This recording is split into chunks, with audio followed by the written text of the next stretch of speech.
by HANA, which is the Private Doctors Association in Bangalore, with the President, Dr. Ravindra, who has also joined us, Dr. Nagendra Swami, who will co-moderate the session with me, and our very, very distinguished speakers from Mumbai, Dr. Bela Bhatt and Dr. Hitesh Bhatt, whom I will introduce shortly. So we will begin in high earnest by lighting the lamp, as is traditional. COVID, COVID, we will not forgo our traditions. Everything else can stop, but not the knowledge share, ever so crucial for coping with the crisis of COVID. शुभं कुरुत्वं कल्याणम् आरोग्यं धनसम्पदः शुभं कुरुत्वं कल्याणम् आरोग्यं धनसम्पदः शत्रुबुद्धिविनाशाय दीपज्योतिर्नमोऽस्तुते दीपज्योतिर्नमोऽस्तुते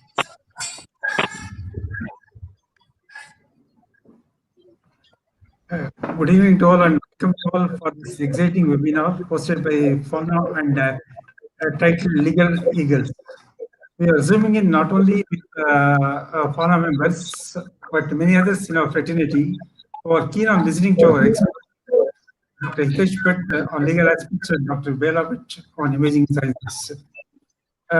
You have just witnessed the lighting of the lamp, virtually symbolic of the vision of like artist headed by Hema Diwakar, FHAK coordinator Nagendra Swami, with our FANA president Dr. Ravindra and team, whose philosophy is to move from darkness to light.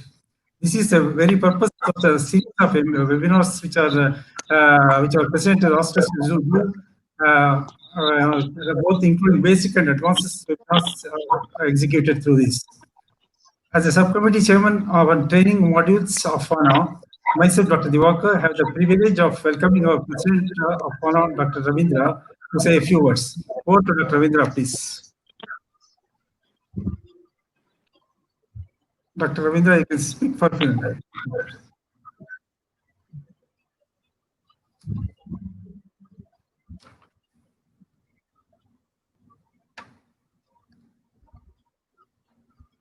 Dr.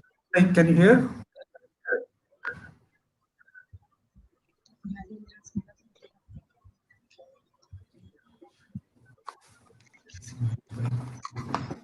Is there?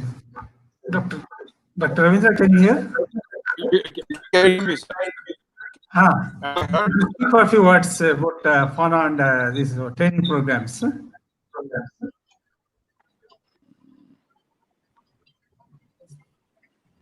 No, he's there. Ravi, over to you. I think you need to speak. Are you able to hear? I think he's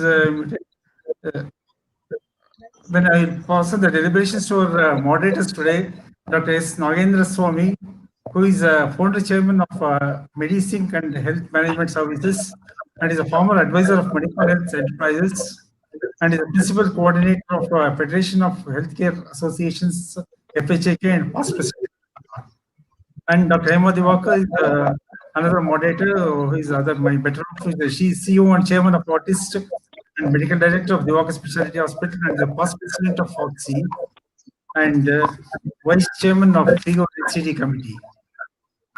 So with this introduction, I will leave the stage to our coordinators to conduct the program. Thank you very much.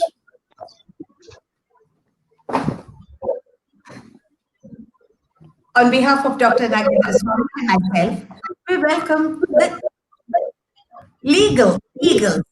And who are they? The very fine couple that you see on your screen here, Dr. Bela Bhatt and Hitesh Bhatt, who are here to enlighten us on how an imaging science specialist has to cope with the celebration for COVID. And Hitesh Bhatt, of course, needless to say, that the name speaks of what his deliberation is going to be. Of course, that is something that everybody is afraid of, the legalities around the uncertainties which the COVID brings to us. So can I have a slide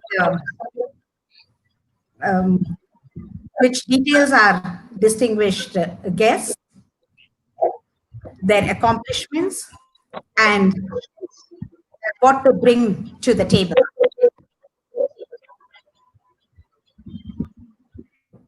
Dr. Hitesh Bhatt is practicing in Mumbai. He is a medical legal consultant for the last 2 decades. He also consults for the legal issues at the Wadia Maternity Hospital and the Central Railway Hospital, Mumbai.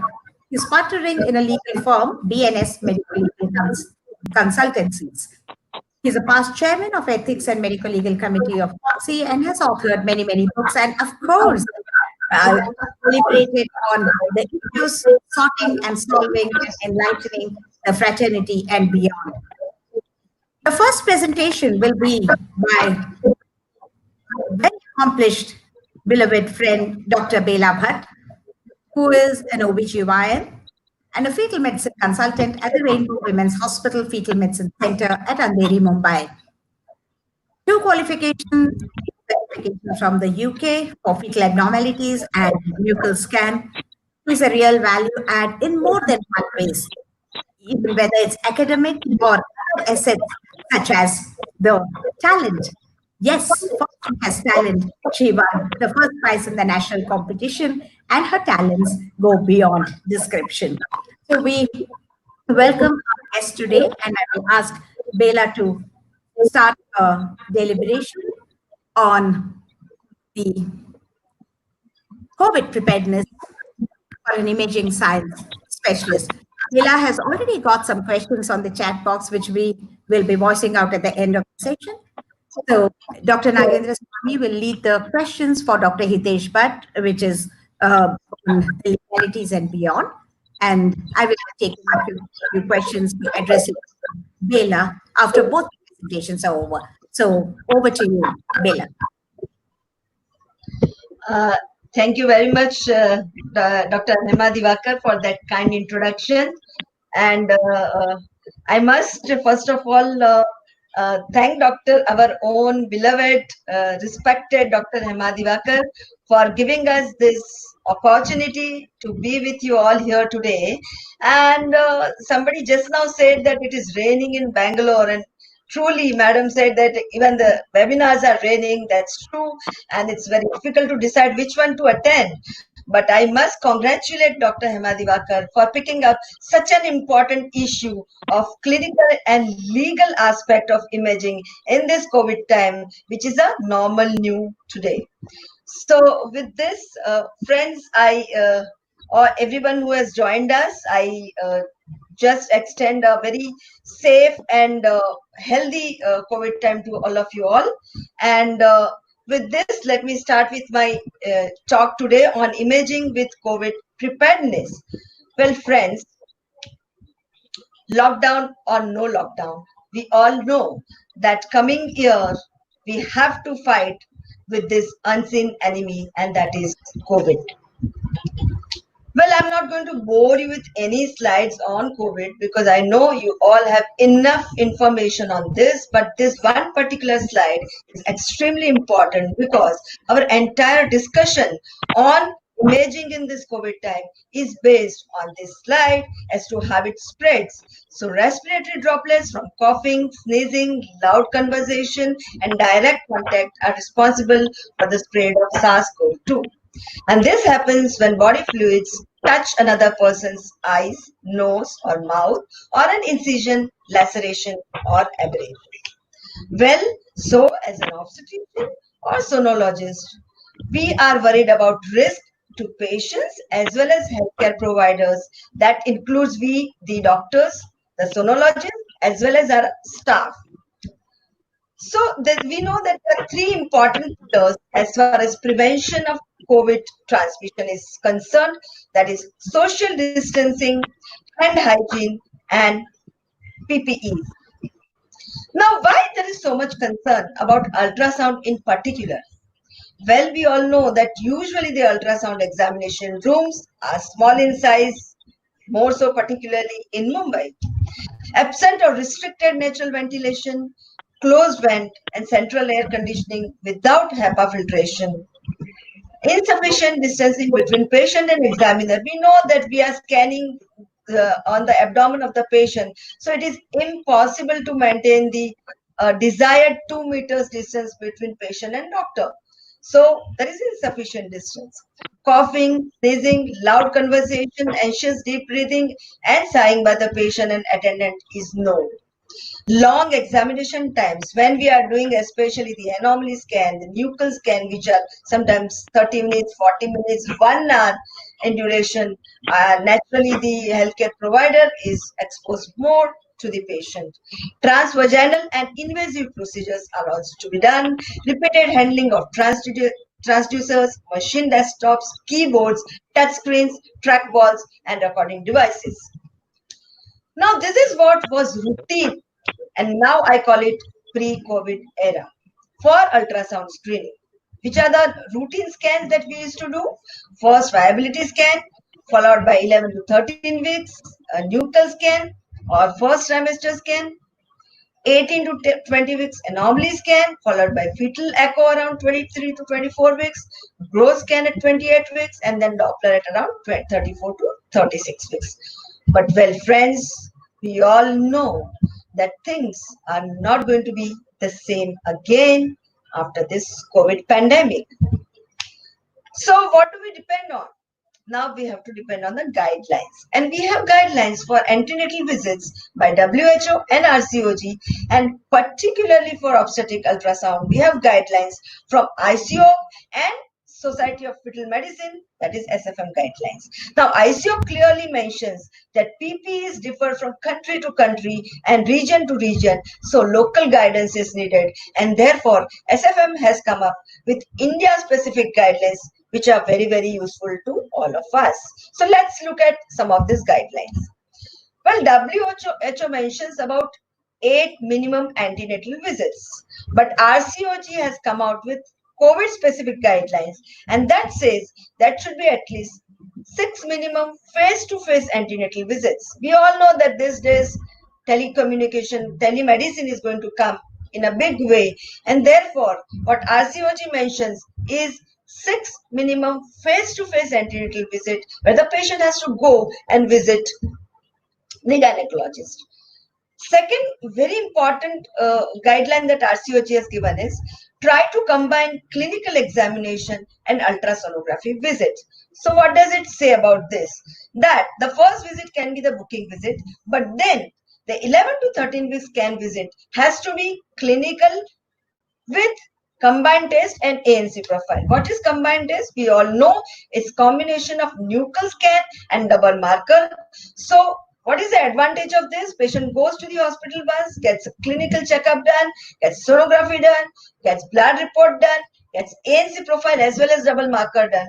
So this visit is very, very important because at the end of combined test, we all know that it is this nuchal plus double marker which gives us a lot of information on the growth, any early anomaly that can be picked up on it, on the aneuploidy risk assessment, on the risk assessment for preeclampsia and fetal growth restriction. So we get so many information just from this combined test. And why is it particularly important in this COVID era pandemic? Because you will be able to segregate your patients into low risk and high risk category right at 11 to 13 weeks. And then those who are in low risk category can come for lesser visits throughout till 40 weeks, whereas those who fall in higher risk can be called upon more frequently depending upon the risk.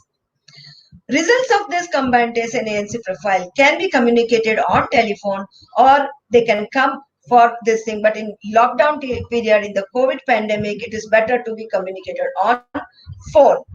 18 to 20 weeks visit, again RCOG emphasizes on clinical examination along with your laboratory and scanning. So when you check for your blood pressure, per abdominal finding, FHS, you also at the same time subject the patient for anomaly scan. So this is particularly possible where a setup is there where ultrasonography facility is also there in the same setup, or else the patient can schedule the sonography visit along with the gynecological examination visit. So the same day, everything can be accomplished. A laboratory test that you want to repeat, that is the hemoglobin, complete blood count and urine test also should be clubbed with this, so that the patient doesn't have to come again and again in this COVID era. Then comes those who are falling in low risk. We're not discussing about high risk because based on the reports we'll need to schedule their visits. But those who fall in low risk can be called directly at 28 weeks for clinical examination, and then again at 36 to 37 weeks. So the visits can be decided based on your 11 to 13 weeks scan. Now, this is very good information that SFM has given us to basic triad for scan priority. Who needs scan? When we are trying to reduce the number of scans in this new normal we must know which scans have to be done without delay, which scans which may be delayed, and which are the scans which may be avoided completely. So let's have a look at each one of them. Scans that have to be done without delay are patients who have first trimester bleeding PV, significant bleeding PV. They have to be scanned to find out about the viability. And if you are suspecting ectopic pregnancy, obviously you have to scan without delay. Any kind of antepartum hemorrhage during pregnancy, scan has to be done without delay. A very, very important scan, that is decision-making scan from 28 to 41 weeks. And in this category, we include scans for severe fetal growth restriction with Doppler changes. Suppose you have a fetal growth restriction patient in whom the Doppler shows either absent end-diastolic flow or reversal of end-diastolic flow, then you have to scan that patient either twice weekly or weekly, depending upon the other findings, and that cannot be delayed, because based on these scans you're going to decide how long you can pull on the pregnancy or when to deliver. One such more decision-making scan is in cases of fetal anemia, and the most common cause of it is Rh isoimmunized mother. Again, in this you are monitoring the fetus with the help of your MCA PSV, and you are trying to find out as to when the baby is going to require intrauterine transfusion. So again, these are the scans that have to be done without delay. The 36 weeks growth and Doppler scan is a useful triaging tool for early delivery decisions and may need to be carried out, although FIGO recommends clinical assessment and delivery during a pandemic. Now, which are the scans that can be delayed? Well, the dating scans. Suppose the patient comes at around 8 to 9 weeks, you can delay this scan and club it with the 11 to 13 week scan. When along with the dating, you can also complete your entire nuchal scan and your combined test, as I explained just before this. Then the growth scans. Suppose you clinically do not find any kind of problem, baby is growing well, and you feel the clinically growth and like is normal, it can be delayed at least till the lockdown is over, or at least for 3 to 4 weeks. Fetal medicine procedures. Again, there are different views on this.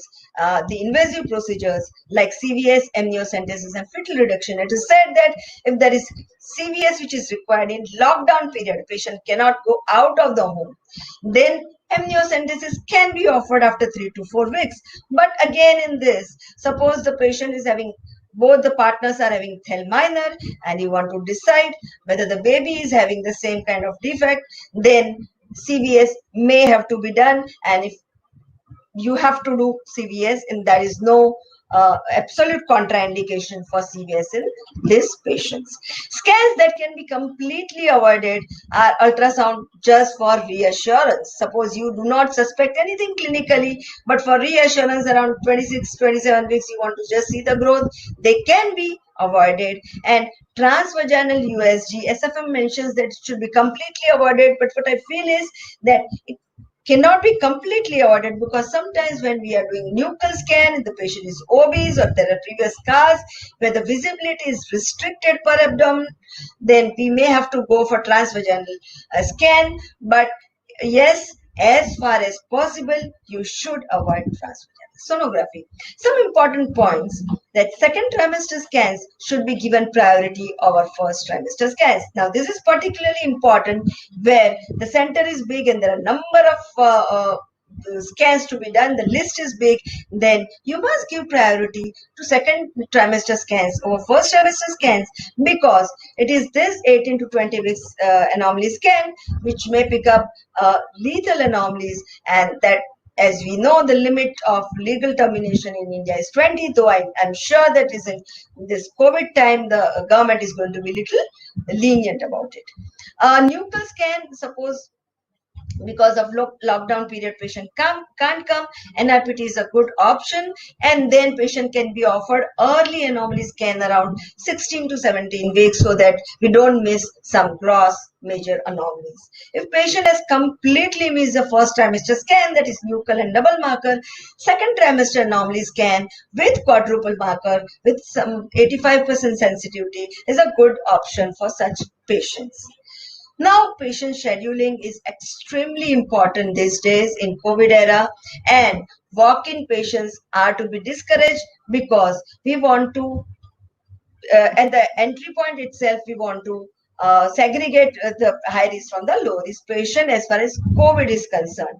And therefore, patient scheduling should be carried out on phone by trained staff. Why trained staff is important? Because the staff has to ask for any symptom, that is cough, fever, shortness of breath, and these days a newer symptom is diarrhea as well. So you have to ask for the symptoms related to COVID and also history of TOCC, that is travel, occupation, contact, and cluster. And based on that, we have to segregate or triad the patients into three categories. Category A is asymptomatic with TOCC negative and no widespread community transmission, and scan can be done even in a small setup with appropriate PPE.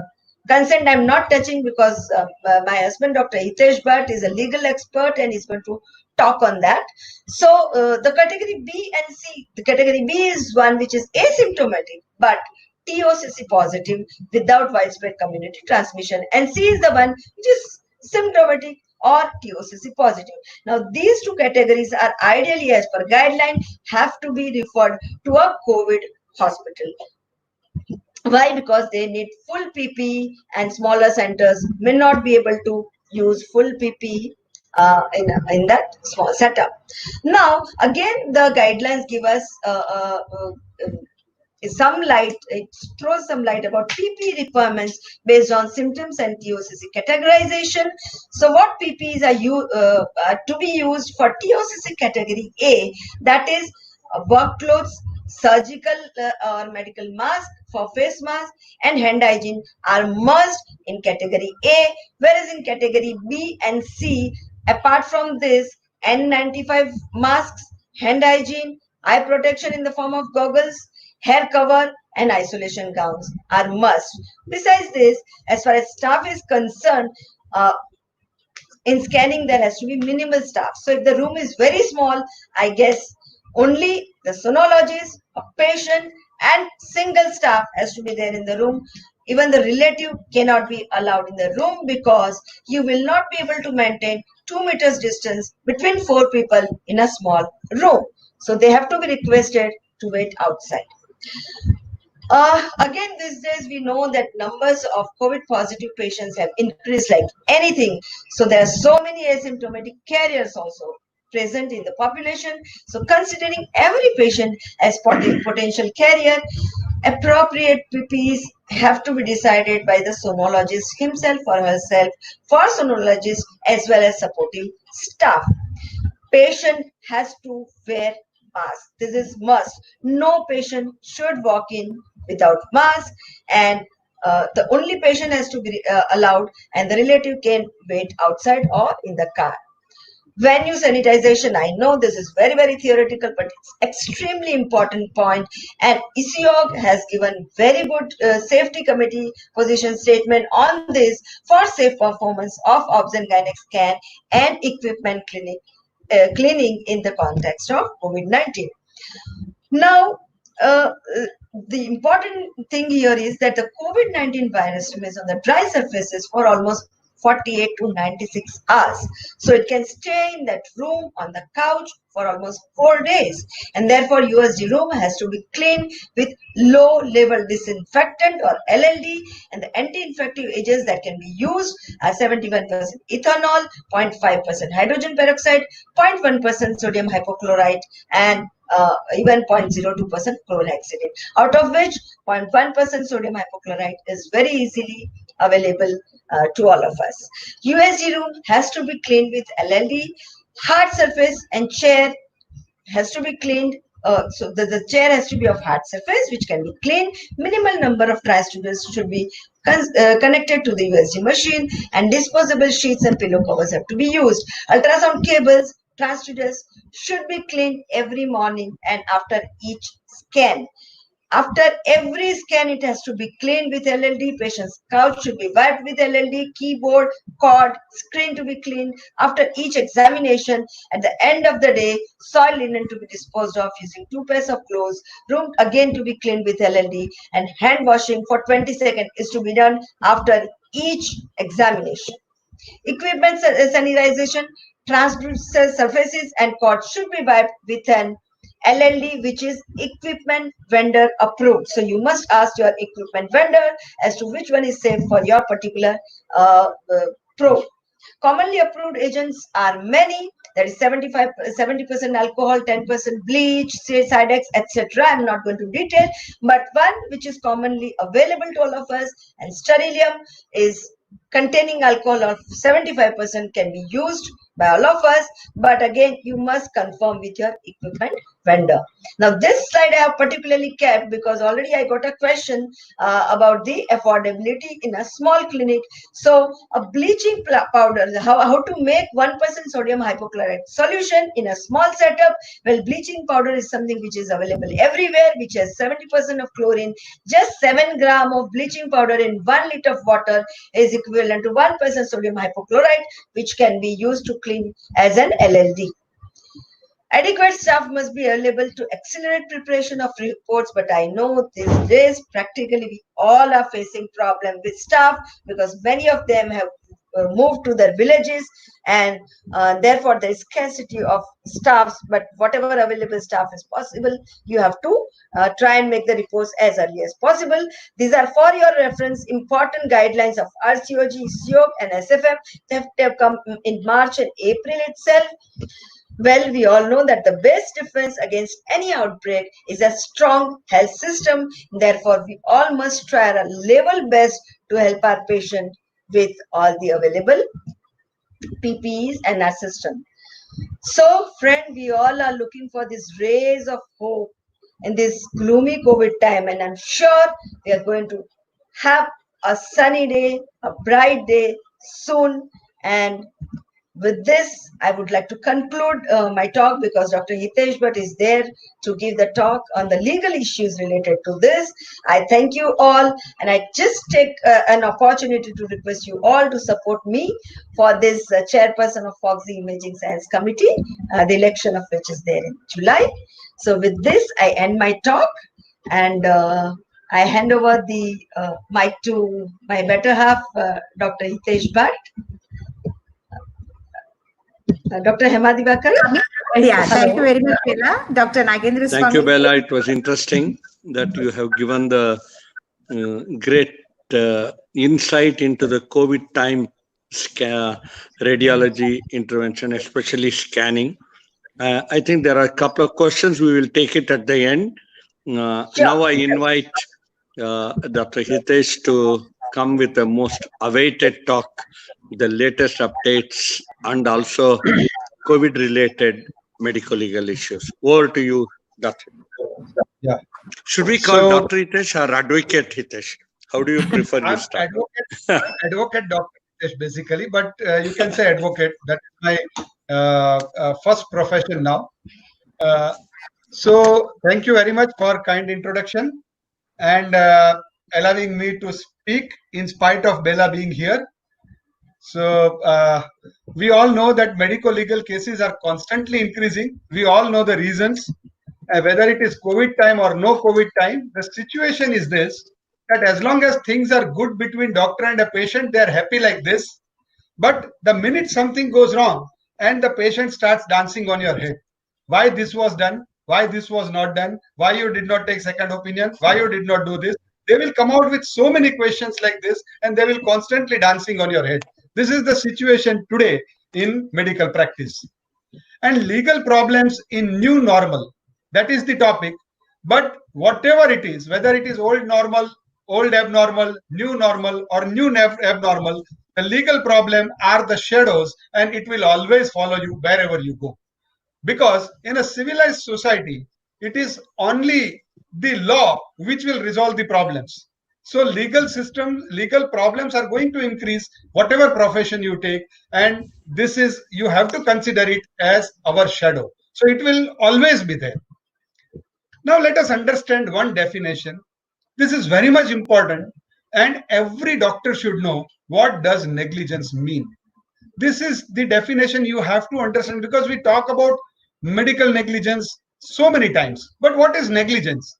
Negligence is defined as to do something which a prudent doctor in similar situation will not do. That is called act of commission.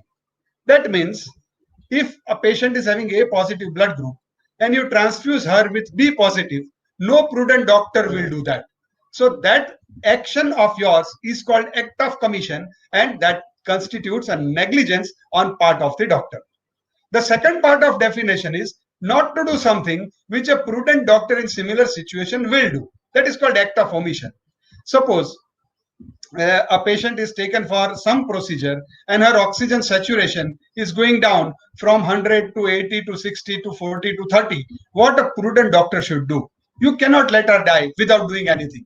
You have to put oxygen, you have to intubate the patient, you have to call some anesthetist. So whatever a prudent doctor does in such situation, if you fail to do that, you are negligent for act of omission.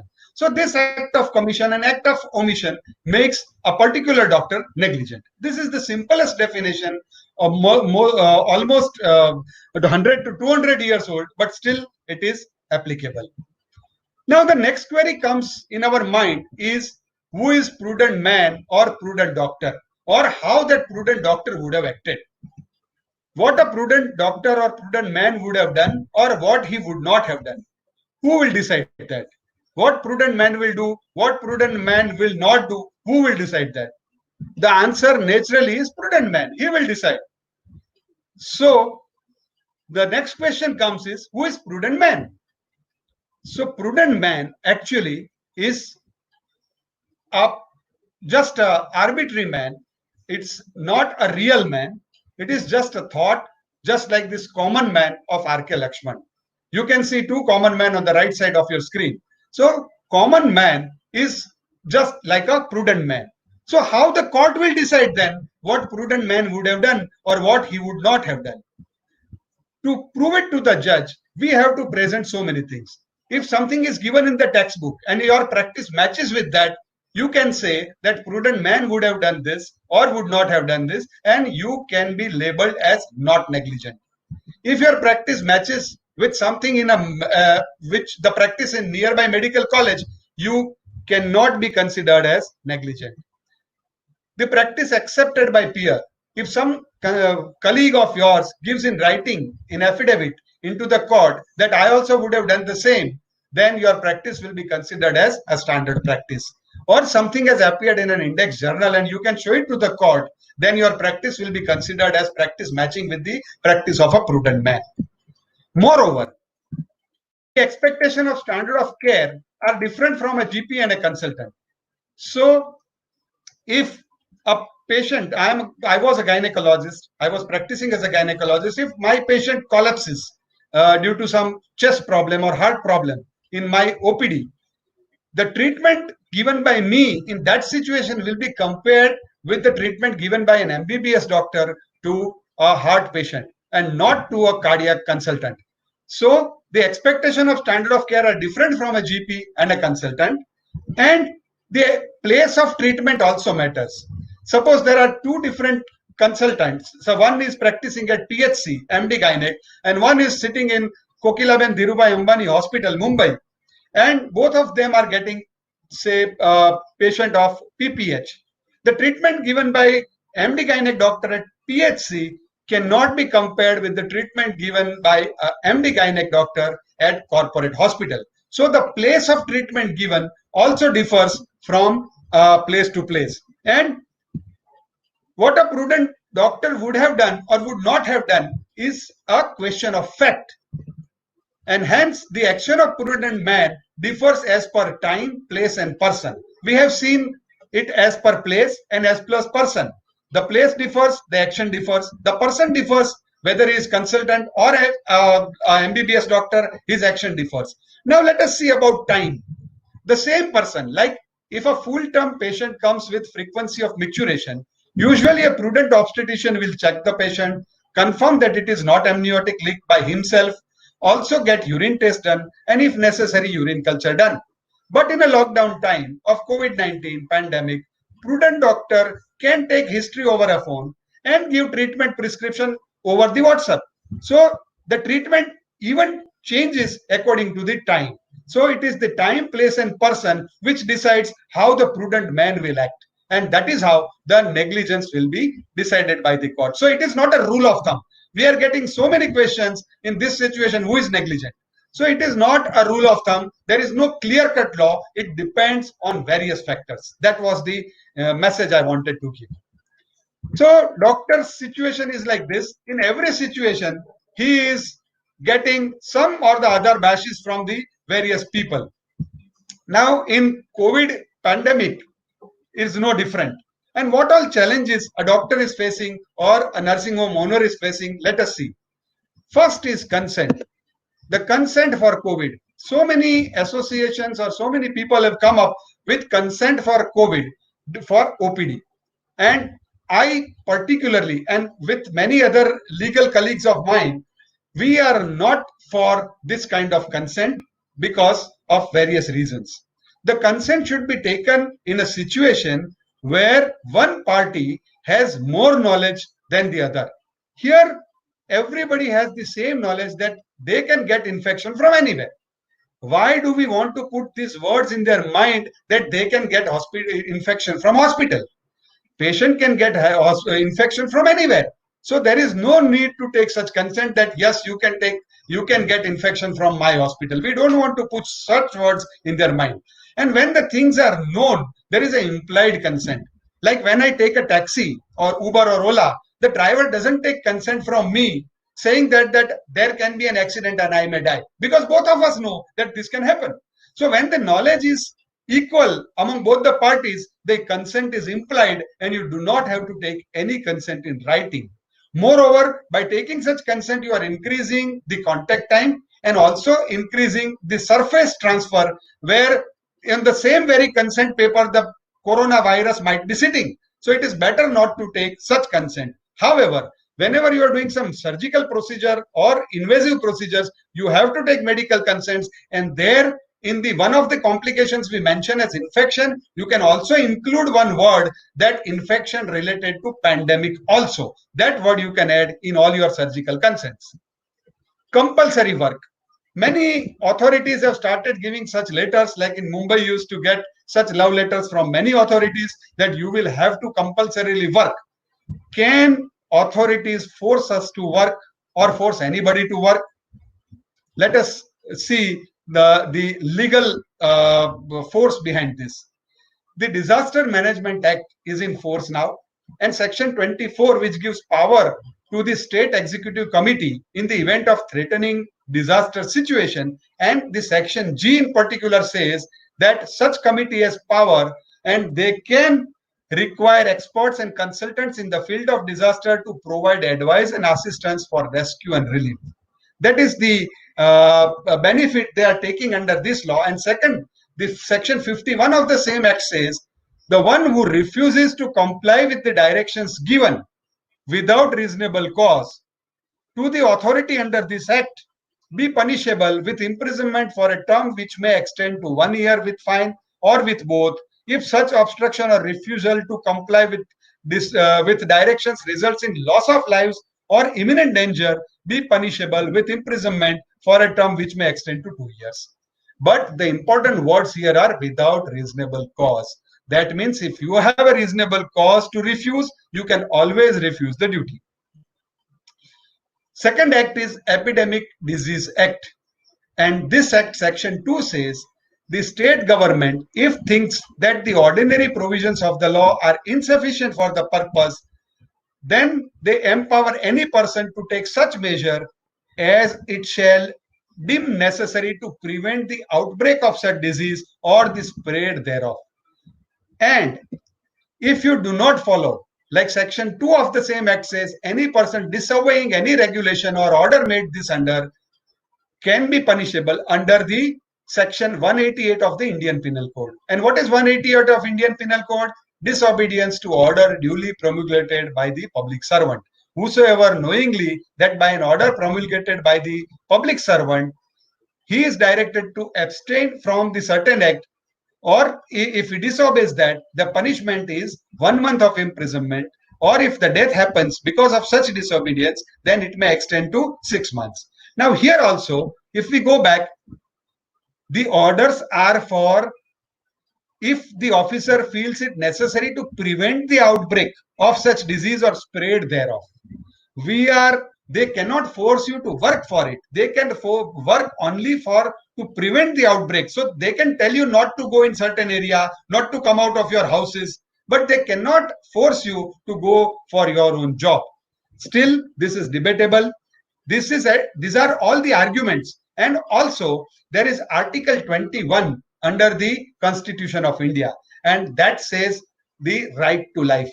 Now, right to life is a supreme article. It is a supreme fundamental right given to every citizen of India, and it cannot be suspended even during the emergency. There is no emergency declared now, but even if there is emergency, like it was declared in time of Indira Gandhi, in that emergency also, the right to life cannot be suspended. And right to life is having this superior position.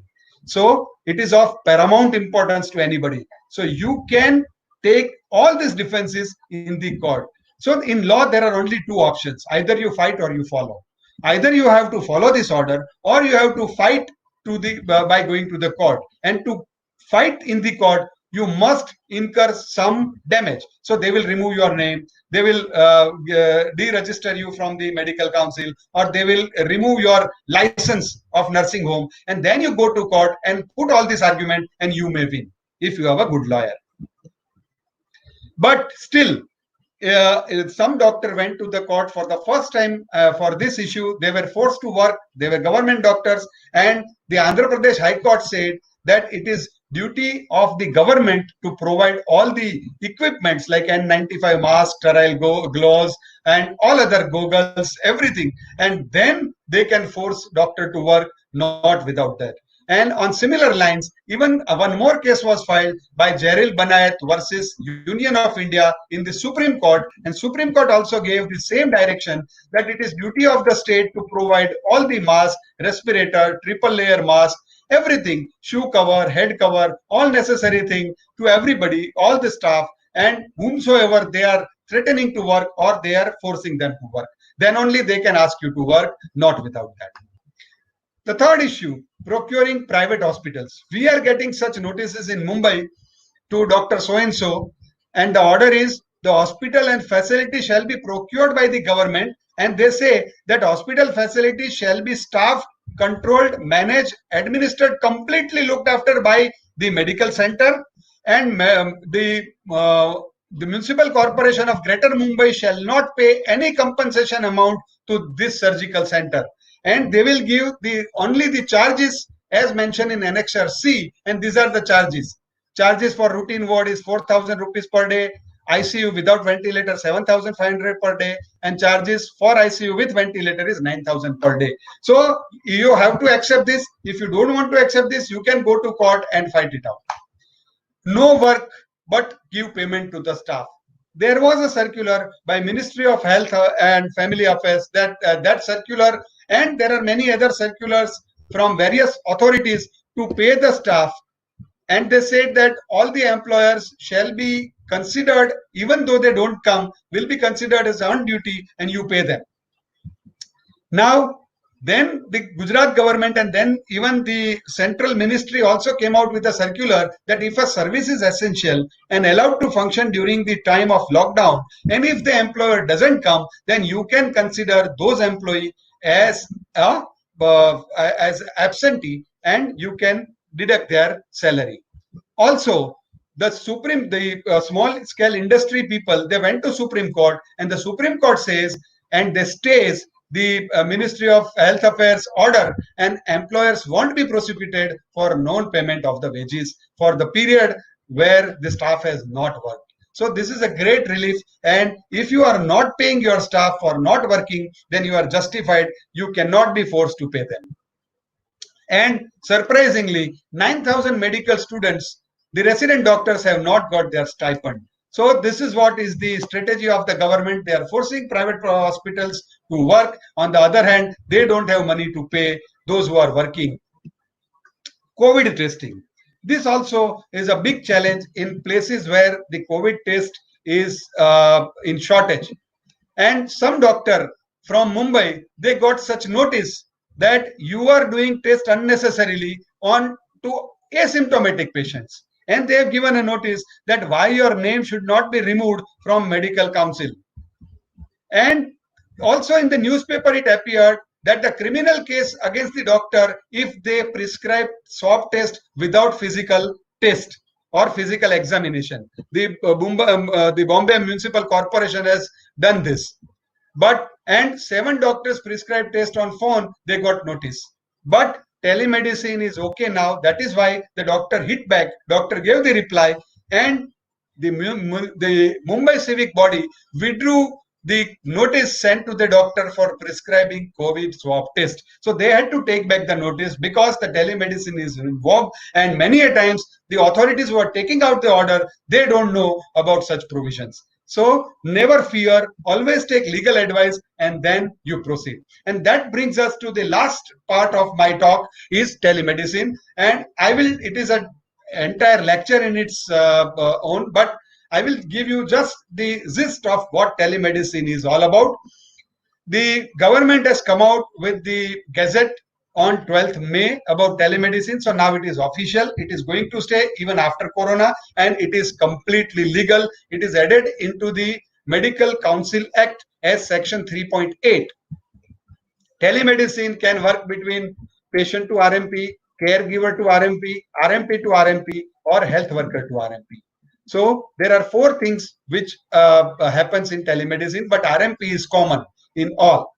So telemedicine requires the presence of RMP. There are various categories of the drugs they have mentioned which can be prescribed. List O drugs are the drugs which are over-the-counter drugs. That means the drugs which does not require or drug which do not require any prescription from the doctor, like antipyretic or lozenges or the inhalers like that, or some zinc syrup, ORS packets, and that doesn't require any prescription. Such medicines are listed in list O. Second medicines are list A medicine, which you prescribe on first visit. And the visit usually on telemedicine are audio, video, or text. So maximum possible thing by telemedicine is video consultation. That is the most appropriate consultation. And the video consultation serves only one purpose. We were taught 4 things in medicine: inspection, palpation, percussion, and auscultation. In video consultation, you can have only inspection. So whatever condition you can diagnose or treat on an inspection, along with the reports like X-ray or blood report or CT scan or pathology report or anything, any other report, plus inspection, whatever you can diagnose, you can go ahead and prescribe the medicine. That falls into list A. List B medicines are in addition to those which have been prescribed in in-person consultation. Suppose I have given one antifungal to one patient and it is not working. Now I want to add on something, or if patient has a severe symptom or itching is added, I want to give some antihistamine for the same complaint, then it is add-on medicine, and that will fall into list B. And list prohibited list. That means you cannot prescribe these medicines in telemedicine. And these medicines are Schedule X drugs and narcotic drugs. Now, what is the importance? Let us see this chart, and this is the last chart in telemedicine which you have to remember. If you want to prescribe any medicine from group O, that is over to counter, either on first consultation or follow-up, the consultation can be video, audio, or text. If you want to prescribe something from group A, it is a specific medicine. The consultation type should be video only. You cannot prescribe this medicine from group A on video or audio, the audio or text consultation. It has to be video. And follow-up consultation again can be audio, video, or text. And group O medicines, prohibited medicines, you cannot prescribe either by audio, video, or text. These are the prohibited medicines, the narcotic drugs, psychotropic substance, as well as Schedule X drug.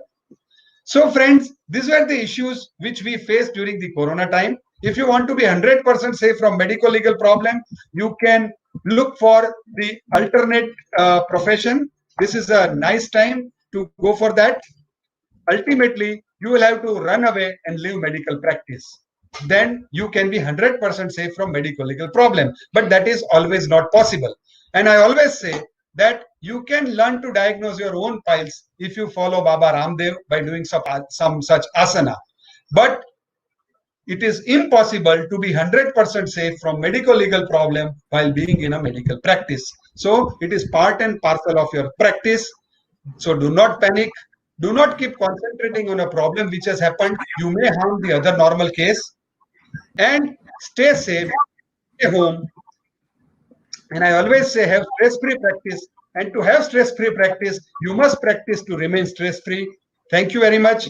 And I announce that Dr. Hitendra Sharma, my very good friend, you please vote for him for Vice President candidate FOXI 2020 election. Thank you very much. Thank you for patient hearing. Thank you. Thank Thank you. See, it is not only that the subject is interesting, but you put more masala into it to really make it, stick in our minds. Especially the last thing, you can't just run away either from medical legal problems in practice, nor from COVID. So that's what it is.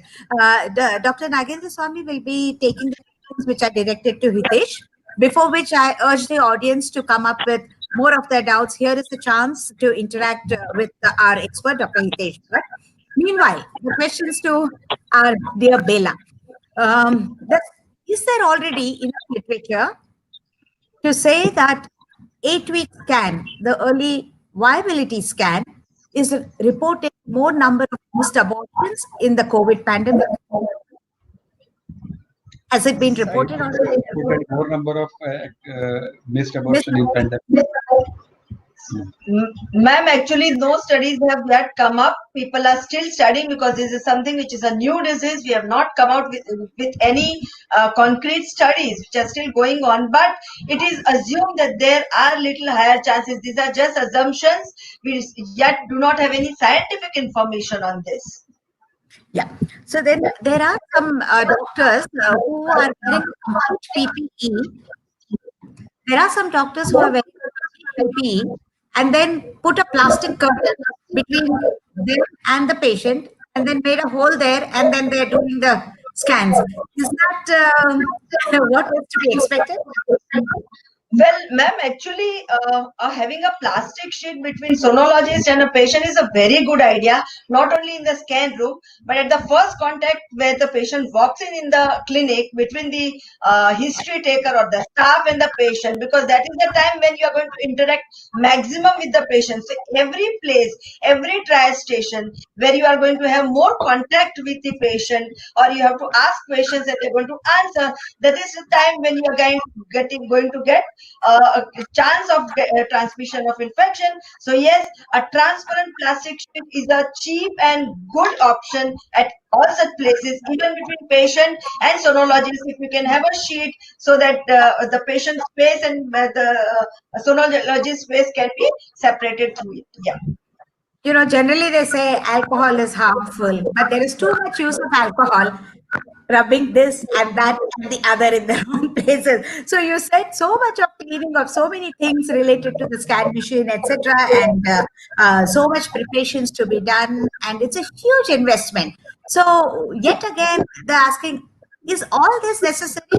Since the lockdown is over, and can we presume that it can be a little more relaxed with all of these, or should these No. restrictions and caution continue beyond the lockdowns? No. The answer is clear cut no. At the beginning of my talk itself, I mentioned that lockdown or no lockdown, we have to deal with this COVID virus throughout the year. We know this is not going to go so easily, so fast. So, even after the lockdown is over, is just for preparation to make more availability of more beds and ICUs. It is not that the COVID is going after lockdown. No, it is still, we can see every day the number of COVID positive patient is increasing. Deaths are still occurring. So no, we have to, in fact, once the lockdown is over, we have to be extra cautious, because then the more and more people will come out, the chances of transmission is going to increase. So I would suggest you have to continue taking all the precautions of necessary PPEs. See, PPEs in COVID hospital and non-COVID hospitals are different. As I said, in our small setup where we are based on history and TOCC, where we are segregating patients, all the patients who have history or TOCC are to be referred to COVID hospital. But rest of all also, there can be so many asymptomatic carriers. So you must use at least a face shield, a mask which can be surgical mask, a normal gown and gloves, so that you don't have direct contact with any of the secretions of the patient. So, madam, in short, you have to keep taking precautions till either virus dies or you die. That's a punchline from Hitesh, but as expected. So thank you very much, Bela. There is Dr. Padmavati, Dr. Alka Mathur, Dr. Sudhir Shah, Dr. Vanamala, and many more who have really appreciated your deliberation, and thanks ever so much on behalf of FANA, FHAK, the Bengaluru audience, as well as team artists. Now we shift to Dr. Nagendra Swami, who is raving to ask his own questions, maybe, and also the audience questions to Hitesh. Go ahead, Nagi. Hi. Hitesh, thank you for a beautiful presentation and trying to cover some of the very important issues that are bothering many people. Just a good news to everybody, the lockdown has been extended only to the containment zone till June 30th. So rest of the non-containment zone is out of the lockdown, and there is a phased opening that's going to, just now the Ministry of Health has announced it. So there is some relief. Lockdown has opened, and only in containment zone it will be put. Now over to the Hitesh on the first important question is, though you told that there is no necessity for having a consent, many of the people are taking consent, are under the impression that consent will save them from all the problems. That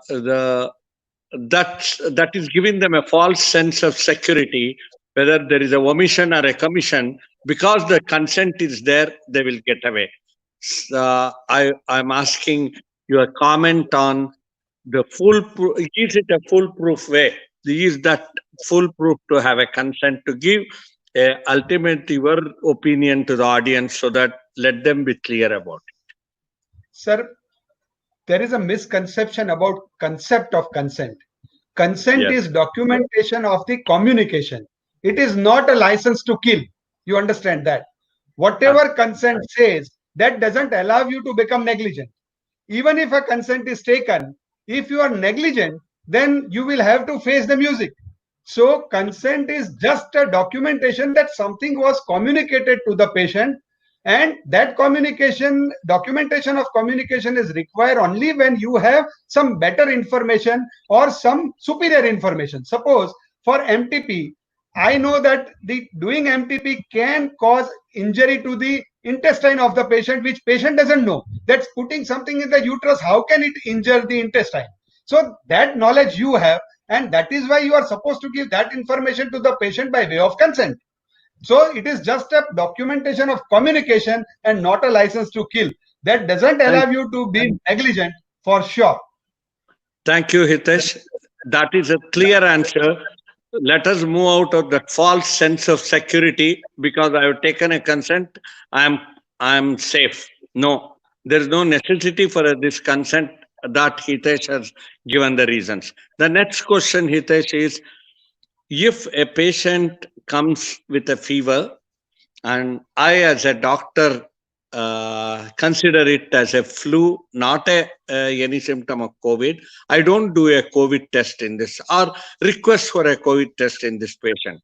Will there be a legal liability for not doing a COVID test? Sir, that again depends what type of or what area you are living in. For doing COVID test, each area or each place has a different rules and it changes.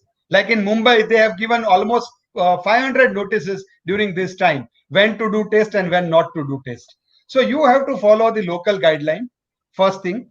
Second thing, in epidemic, it is an emergency, and in emergency, usually the court is lenient on the doctors. The act of commission and act of omission will be taken into consideration. What the colleague of yours would have done in similar case, that is the test. If your colleague would have done, most of your colleague or majority of your colleague would have done the test in that situation and you are not doing, you are definitely negligent. But what is called as a accepted medical practice. Yes, accepted medical practice, you will be compared with any other prudent doctor. That is the test for negligence. Thank you. The next question is, can we sue a patient if he hides the information of his COVID status or he comes from a containment zone and will not inform to the people when he is asked about this? So Yes, can sir. we sue him? Yes, sir. There is a provision of Indian Penal Code, section 269 and 270, that is for spreading, doing some act which can lead to spread of the infection or infectious disease. For that, under that section, you can definitely sue a patient. And if some doctor has asked this question or yourself, it is good because doctors never think of suing patient. Even though there is violence in the hospital, they refrain from filing even FIR. So it is a good step and good thought, and you must do that. And at least patient also should feel that doctors are aware about their rights. Hitesh, all these questions are from the participant audience. I'm just reading out of that. Yes, so I thought I will read the names at the end. Okay, now I will start telling the. Dr. Nagesh has asked, when the state government forces a private hospital to admit COVID patients, even though the hospital has got no whatever the land or a funding, nothing support from the government, can it force the private hospital? That is I Dr. already Nagesh. answered that.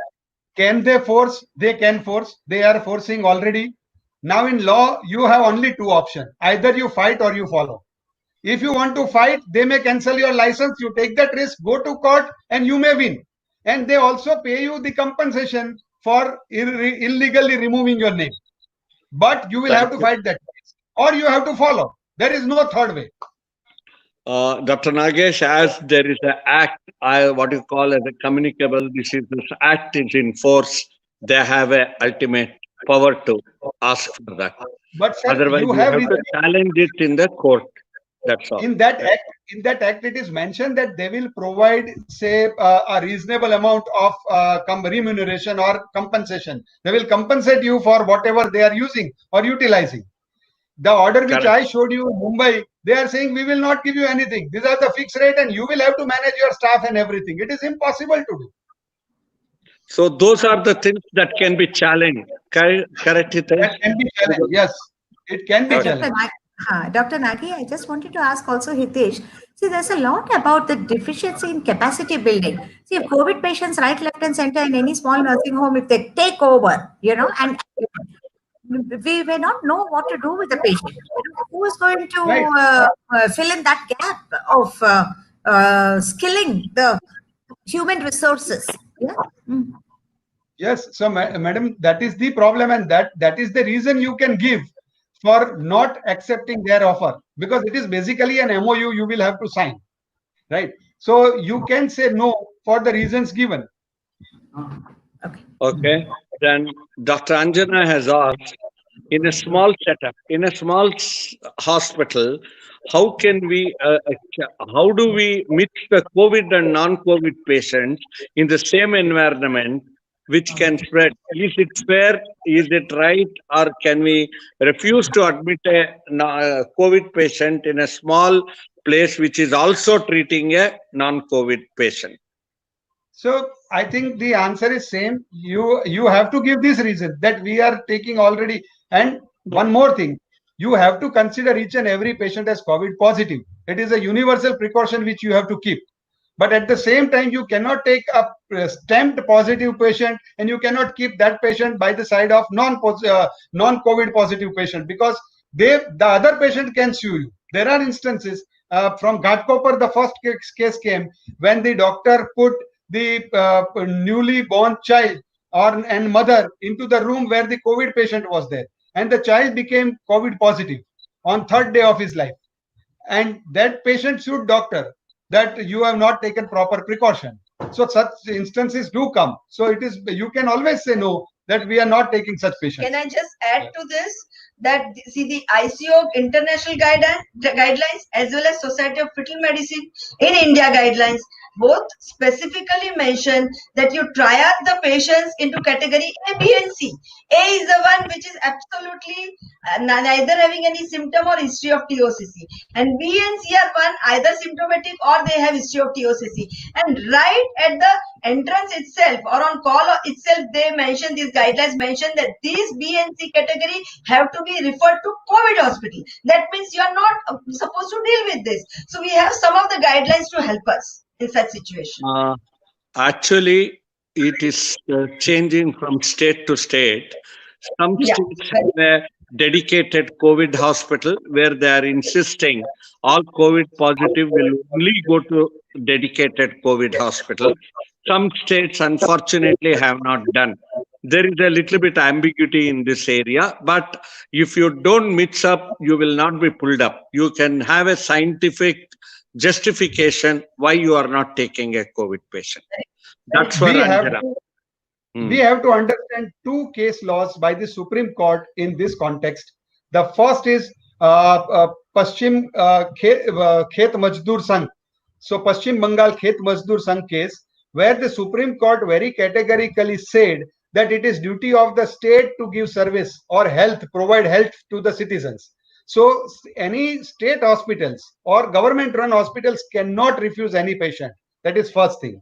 And second thing is Paramanand Katara case, where the Supreme Court said that it is duty of every doctor to provide primary emergency service.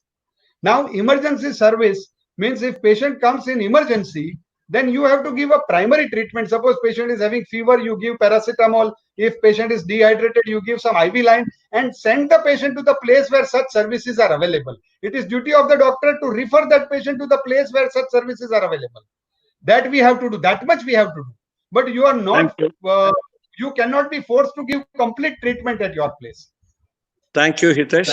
Next is from our own Divakar. Divakar asking a very sensitive and very important question for the private hospital owners. The role of media, which is doing damaging the reputation of a hospital by wrongly telecasting incorrect information. A mortality which has happened due to natural causes has been being reflected as COVID, not managed properly. Are giving some. Is there a recourse where we can call when the media does a wrong reporting? Can we take a legal action? If so, is there one or two special appeal or a special court where we can go against the media? Can you please brief? There are 2 or 3 options how to deal with media. That is also my talk, how to deal with media. So what you can do, the first thing is, if it is seriously injuring your repute, then the legal course is you can go for defamation case. So you can always file a defamation case. There are 2 types of defamation in India as opposite to UK. We can file even criminal case. It can be a criminal defamation as well. So you have both the recourse, that is legal recourse. Second thing is, if your association is strong, then association can give a counter statement that has to be written, and that should be given to the newspaper very next day with the explanation of what has happened. That is second way of dealing with it. And the third way is you ignore completely, because the media or newspaper becomes tissue paper or toilet paper very next day. People will not have long lasting effect. See, we have read so many things against Amir Khan and Shah Rukh, but still they are giving blockbuster movies. Why we fear? If our repute can get ruined, repute of 20 years, 25 years get ruined overnight, then we have not earned it. Thank you. Is there any particular cell which takes a complaint on media and only deals if a wrong or a particular, they pull up the media for wrong reporting? I have been to understand there is a media cell. Yeah. There is no such cell. There is the civil court and the police. Or you can go to, if there is something against, if advertisement or something is involved, then there is a council for that, advertisement council. But otherwise, there is no such cell or anything which is working for this. Doctors have created media cell and all, like in AMC in Mumbai has created a media cell that is to promote our activity, but they have good rapport with the newspaper people and or the other media people, and they can help you in getting your views entered into the media very next day. Okay. Now I am coming to the very important issue. Now that you raised a thin line between advertisement and the awareness. As of the present existing MCI law says that luring of the patient is not acceptable by putting a photograph of a doctor or anybody, except the 5 circumstances where they have permitted the advertisement. Day in and day out, we saw many people putting 5,000 rupees next to that into mark and 1,000 rupees as a discounted price. What is the legal opinion on this? Sir, that is absolutely illegal, and medical council can take cognizance of the same. However, the hospitals, the corporate hospitals are doing it. Corporate hospitals are giving this type of advertisement, and they have very clearly said in one of the case from Delhi that we are not under the control of Medical Council of India. We are under the control of Advertisement Council of India. So if we are advertising in such a way that infringes the right of other competitor, like the only one good hospital, that is against the principle of the Advertising Council of India. You can't write that. You can say one of the best hospitals. You can't say only best hospital. So these are the norms in the Advertising Council. If they are infringing that, the Advertising Council can give them the notice, but Medical Council has no authority over them. It is a jurisdiction problem. But unfortunately, in some of the states, the state has passed, legislation has passed an order where the list, for example, in Karnataka, the Karnataka legislation has passed years back the power to manage the medical institution and also the medical professional to the Karnataka Medical Council. In such situation, yes, even Medical Council is now being controlled by the National Medical Council. So the Medical Council of India has gone now. So it is already taken over by, and National Medical Council includes all the institutes. All the institutes. Yes, it includes all the institutes. So it now includes organization also. Yes, it includes everything. So now it is changed. I am talking about before 2017. But now the law is passed, the National Medical Council is in force. It is run by the Board of Governors at present, not totally taken over, but still the National Medical Council through the Board of Governors can take cognizance of such deeds. Even on the organization. Yeah. There is Now- when we are talking about corporate hospitals, there's one more key question also, which is relevant to the reality in practice in the corporate hospitals. As on today, all the corporate hospitals are doing the COVID test even for asymptomatic patients before they're subjected to surgery or admission, etc., which is not an ICMR guideline. Okay, so what is the status of that? They're overcalling and doing, or they're allowed to do, or some people are requesting us to follow the guidelines and they're saying asymptomatic patients are there, so why should we take a chance? So how do we respond to that? Because it is a reality, they are doing it. Yeah.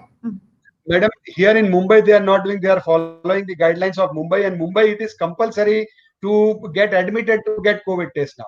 So they will do COVID test, they will admit you for 24 hours. Next day, they will give you report. If positive, they will keep you. If negative, they will discharge you. So this is the system here.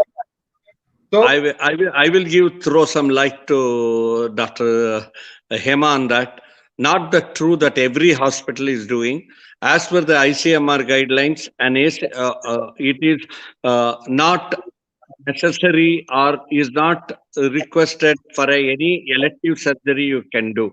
That is what the ICMR says.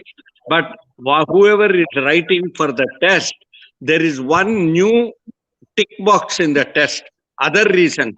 They will just say this patient has fever or a throat pain, then they are trying to put it under the COVID issue.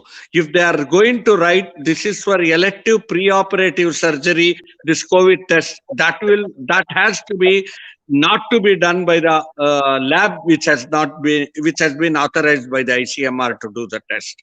So there is a small loophole which the people are using, ticking on other reasons and telling some symptoms there to cover this elective surgery COVID.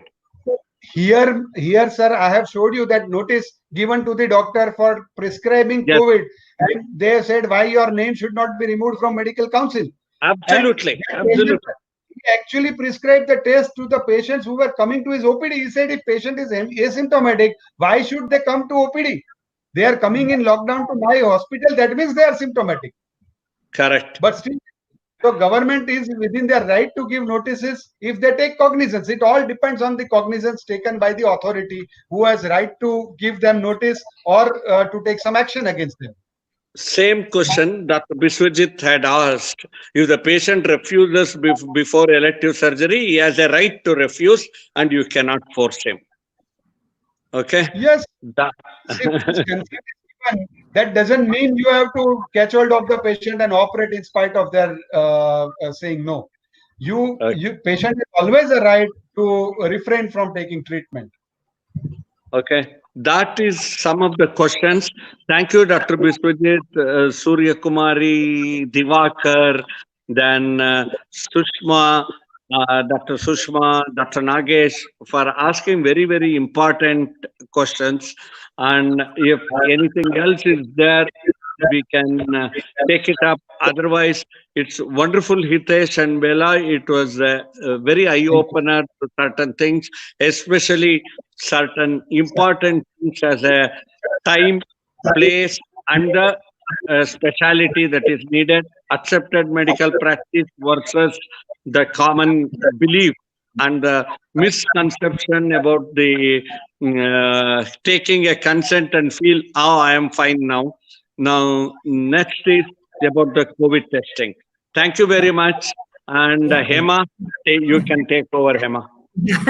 So there are many more compliments flowing rather than more questions now. Sheetal, Alpana, Prasanna Joshi, Ekta, and there's a flood of everybody who has made a remark has said it's excellent. It's been really wonderful. So I think the dialogues are the key to the clarity that PANA and artists and FHAK and Rajiv Gandhi University, everybody put together are trying to steer that the more you discuss, the more you brainstorm, the more you talk about it, then you get better at what you do by executing the collective wisdom from everybody. So on behalf of Dr. Ravindra, the president of FANA, and on behalf of Dr. Divakar, who is taken charge of the training subcommittee of FANA, and Dr. Raksha, who is the lead master trainer at Artist, who has collaged the questions from the moderators link. Divakar, can you just join me in thanking everybody one last time? Madam, And Dr. Ma'am, Nagen, before yeah. Ma'am, before we just conclude, because I could see one important question by Dr. Padmavati here, that Yeah. in rural area, in rural setup where there's a small setup, can you give us some tips, because it becomes very, very costly for us to take all precautions for COVID. So just one comment on that question. That, Sure. see, as I mentioned before also, that three things are very important. One is social distancing, second is your PPEs, and the third thing is how do you which LLD, which solution that you use in your center. So one thing about social distancing is when the patient comes in the first contact with your staff at reception itself, a small plastic kit which is separating your staff from the patient is something which is cheap, will not expose your staff to the patient's secretions when the patient speaks. That is first thing. Second thing, in LLD, which has to be used repeatedly during your entire OPD or sonography after each patient. So the LLD you can use is 1% sodium hypochlorite, and that can be made with bleach powder, which is very, very cheap. And just 7 gram in 1 liter is something which is absolutely cheap and not costly at all, which you can keep on using for mopping throughout the day after each examination, for the couch, for the floors, for the reception table, everywhere. And third thing is about PPEs. So if you are triaging the patient and not taking those patients with symptoms or TOCC, then your surgical mask, your face shield, cap, routine, your cloth, gown, and gloves is all that is important. Or if you don't want to change even gloves after every patient, 20-second hand wash after each patient. These are the things which are still cheap and can be used in the rural area to protect yourself, your health providers, and to patients. Thank you, Bella. That was very good information. That was very vital. I think in our thing we missed it. And Padmavati really asked a very important question on a cost factor and a safety factor. Thank you. Interest 50 rupees per scan. That will cover the cost. Yeah, so one last thing I want to say, that Nagendra Swami, who is a man who never says no, and for any collective synergistic work, it's always a yes from him. So we really appreciate Nagi, that as a principal coordinator of the Federation of Hospital Associations of Karnataka. Again, it symbolizes bringing people together. FANA is a private hospitals in Bangalore, that association. Again, we're coming together. Artist, again, it's getting all the stakeholders on a common platform so that together we can. That is the mantra. With that, we end this very delightful, very exciting, very insightful deliberations from the lovely couple from Mumbai, Hitesh and Bela Bhatt, Dr. Nagendra Swami, Dr. Divakar, myself. Thank you. Thank you very, very Thank you so much, Dr. Iman Divakar and Dr. Nagendra Swami, for giving us this opportunity to be part of a very, very interesting webinar. Thank you so much, ma'am. Thank you. Thank you. Bye.